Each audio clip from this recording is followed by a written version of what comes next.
Well, let's do this tonight. Let's check in with United States Congressman Jeff Fortenberry here on Drive Time Lincoln on 1400 KLIN. Congressman, a busy, busy day. How are you doing tonight? Oh, fine, thank you. Yeah, extremely busy in Washington, but thanks so much for having me on your program. Well, no, listen, we're the ones thanking you because you guys, you've got so much going on. You had some high-stakes votes today on immigration. Tell our listeners, kind of lay the land. A lot of these people have been at work all day, haven't been around a radio or social media. What happened today in the House?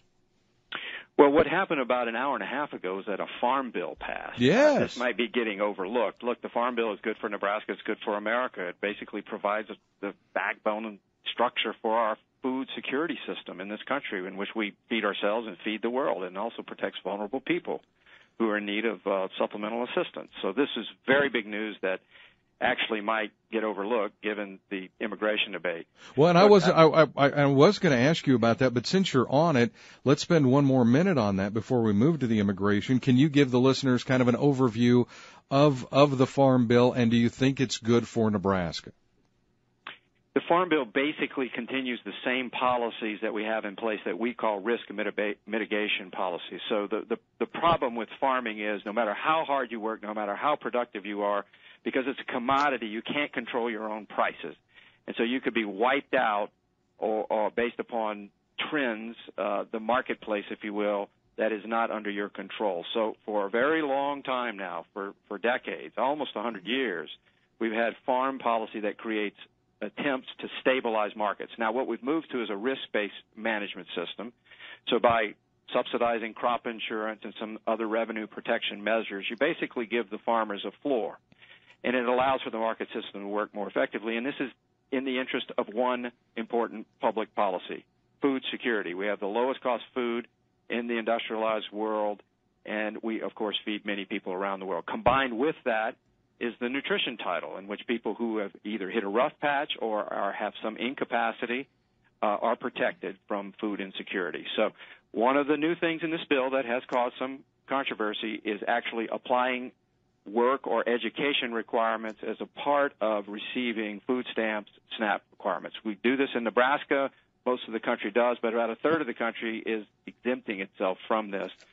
Basically, in an economy that is going very well, where there's more access to meaningful work and wages, thankfully, are going up, now's a good time for people who aren't exempt, for instance, mothers with children or someone with some disability, it is empowering people through education and workplace training or workforce training to get meaningful work. So that's one of the additions to the House. In addition to that, I've got an important bill of mine embedded in the Farm Bill, the Rural Health Insurance Act. Our health insurance market in Nebraska, for those who don't have a major employer, who are out on their own, such as small businesses or farmers, is completely broken. I'm getting constituents writing, I'm paying $40,000 in effect for health insurance to protect their family. It's just not workable. So they either drop out or a spouse has to leave the business and go work for an entity they don't want to work for in order to get a health care benefit. The cost, the entrepreneurial drain to society is huge. People don't want to do this, and they shouldn't have to do that because it's a broken health care market. So in the Farm Bill, we've got a new form of subsidy to help establish among qualified agricultural associations group health policies that individual farmers can join. So I'm very excited about this. Just had a conversation with the Secretary of Labor, who's doing some things on their own to allow for new types of products in the market that are less costly. We've got some good solutions potentially around the corner. Not full solutions, but a good start. Congressman, congratulations on that. Let's jump into the immigration issue. I believe we had a couple of different bills in the House today. Can you tell our listeners what happened with those? Yes, there's two bills working itself through the process. The first bill failed. It was a close vote, but it failed. It's an older bill that tries to bring about border security, certain changes in immigration laws, brings about other changes to what we call chain migration, if you will, and then it creates certain accommodations and changes to asylum laws. The new bill that we're considering goes a little further. What it does is it links the construction of a border wall and border barriers to accommodation for the young children who have been brought to this country through no fault of their own. They're called the DACA kids. That's the substantive part of this. So tracing this back 30 years, in 1986, Ronald Reagan gave a general amnesty to people who were here illegally. And if I remember the number, it was about 3 million people. Coupled with that was supposed to be enhanced border security. Guess what happened? The border security didn't really happen. Yeah. In 96, there was another attempt at this. Again, a failure at border security. And then in 2006, again, another crisis like this. And we've been working on it ever since, incrementally to increase enforcement through Border Patrol and customs officials. The problem has gotten so intense and so big, this issue of securing America's, particularly southern border, is become top of mind in terms of public policy debate. But frankly, I think as heart-wrenching and as difficult as this has been to watch this week over the issue of separation of children from their mothers, and we're hopefully have a solution to that quickly as well that will enhance President Trump's own executive order. I personally don't think mothers should be separated from children unless there's clearly some form of abuse. But what is the unknown story is there's about 10,000 kids who have come across that border alone without a parent at all. So a borderless country is a lawless country, and a lawless country has no justice and no room for charity, and a borderless country is just really no country at all. So you've got to work on that as a first principle. So is the delayed bill, is that supposed to be back tomorrow? I left a conference just a little while ago where there was a robust debate going on about this and that provision, and there are a lot of lawyers in there, and they're going through nuanced and sets of details. The basic architecture is this, that enhanced border security will be coupled with a merit-based system in which DACA youth could potentially become citizens of the country if they merit it by joining the military, staying in school, not committing a crime. It kicks gang members out of the country immediately. If the border wall and border barriers aren't funded, then this pathway, this mechanism for merit-based citizenship goes on hold. It gets rid of something called the visa lottery system, which is a very bad way to do immigration policy.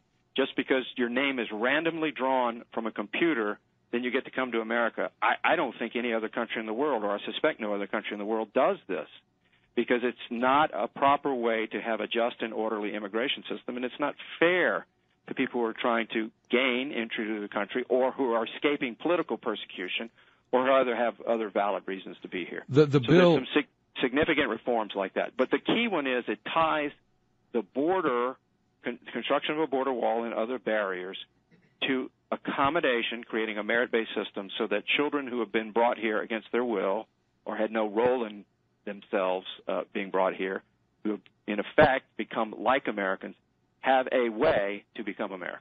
$25 billion, I believe, is in it for the border wall. Some Republicans, I'm hearing, are opposing this. Is that true, and if so, why?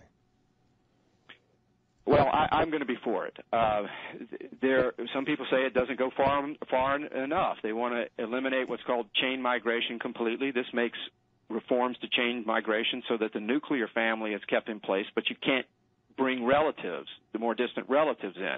I think that's a reasonable thing to keep the nuclear family option in place, but extending that further is one of the things that, again, undermines the ability to have a merit-based system.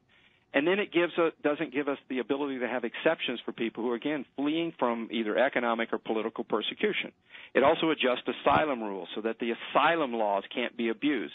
America has been a place of refuge for many people around the world who have had to flee and escape for their lives and want to come here because they value America's values and integrate into our system and be productive citizens and wave our flag just like everyone else. Good for them. They ought to be allowed to come here. But when you have abuse of our asylum laws, or you have people who can climb under the wire and get an exception more readily than those who stand in line, that's not fair. So it goes to the heart of the matter to try to reform these things. Some people say it doesn't go far enough, and that's the debate that's going on. But I think you have to move the football down the field, and I think this is a reasonable thing to do.